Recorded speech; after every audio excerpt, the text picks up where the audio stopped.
채권보유 진행자 이지희 기자입니다. HMM이 매물로 나왔습니다. HMM은 옛 현대상선이고요. 한때 투자자들 사이에서 HMM과 테슬라의 합성어인 흠슬라로 불리기도 했죠.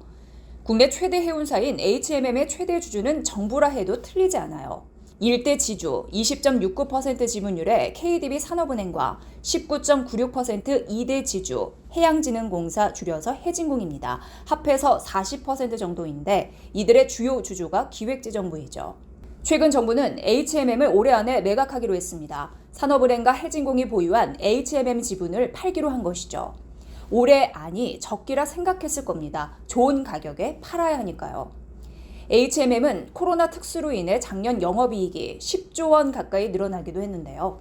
하지만 코로나 이후 해운업계 곳곳에서 글로벌 경기 침체로 피크아웃 신호가 나오고 있고 HMM의 실적 둔화도 예상되죠. 7년 만에 시장에 매물로 나온 HMM. 입찰 대상 주식수는 4억 주, 정확히는 3억 9,879만 주입니다. 현재 보유하고 있는 주식 약 2억 주 플러스 신주 2억 주입니다. 총 발행 주식수 4.89억 주 중 40%의 지분율을 들고 있는 거니까 구주는 2억 주가 되는 거고요. 이해가 잘 안 가는 부분이 신주 2억 주일 텐데요. 자세히 설명해 드리겠습니다. HMM이 현대상선 시절일 때 2013년 말에 유동성 위기를 겪었는데요. 6조 8천억 원의 공적 자금을 수혈받고 산업은행의 관리를 받게 됩니다. 2016년 8월 현대그룹으로부터 분리돼 산은체제 아래 놓였고 이후에도 산은과 해진공은 HMM에 필요한 자금을 지원했습니다. 지원 현황을 볼까요? 산업은행과 해진공이 2018년부터 2020년까지 총 2조 6,800억 원가량의 연구체를 안고 자금을 수혈해줍니다. 제192회부터 제197회까지 6차례가 있죠. 보면 10위가 대부분이고 한 차례가 BW죠. 여기서 잠깐 연구체는 뭐고 연구체 종류인 CB, BW는 뭘까요? 연구체는 만기가 아주 긴 채권이에요. 보통 30년 정도죠. 사실상 영구적으로 돈을 빌리는 거다라는 느낌이 있어요. 기업은 형편이 될 때까지 원금 상환 부담을 덜면서 이자만 내고 쓰면 되니 좋죠. 보통은 국내 해운사, 항공사 등 공적 자금을 넣어서 살려야 할 필요성이 있으면 발행해줍니다. HMM이 대표적인 예죠.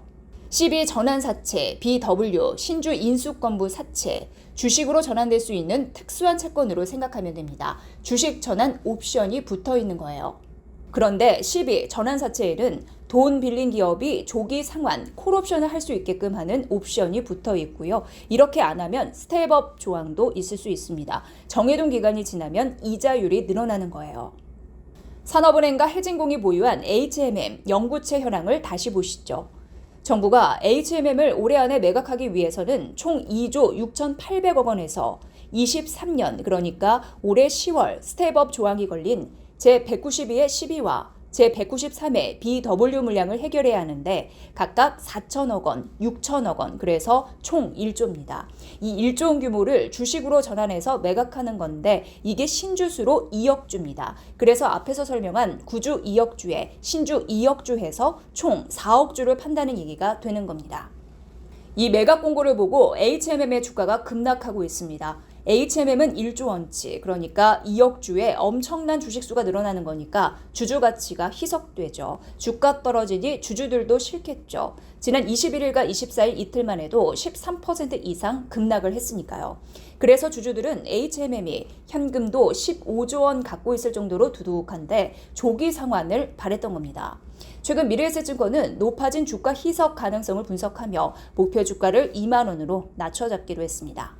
이런 주주들의 마음은 잘 알겠지만 산은과 해진공은 이번 결정을 내릴 수밖에 없었다라는 분석입니다. 쉽게 지금 한 주당 5천 원에 살 수 있는 권리로 공적 자금을 많이 회수할 수 있는데 주식으로 바꾸지 않는 건 배임 논란에 해당될 수 있기 때문입니다. 앞으로 과제도 많습니다. 당장은 인수자를 찾는 일이죠. 한 주당 2만 원, 4억 주면 8조, 한 주당 15,000원만 해도 4억 주면 6조 원.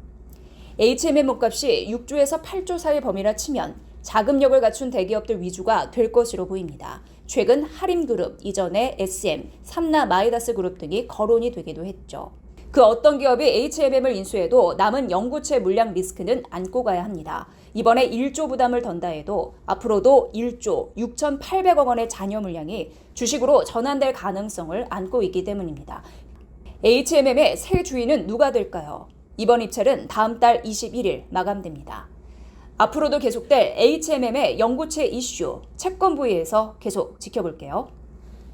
시청자 여러분의 구독의 힘이 채권부에게는 큰 힘이 됩니다. 기존 영상과 추천 영상에도 좋아요 부탁드립니다.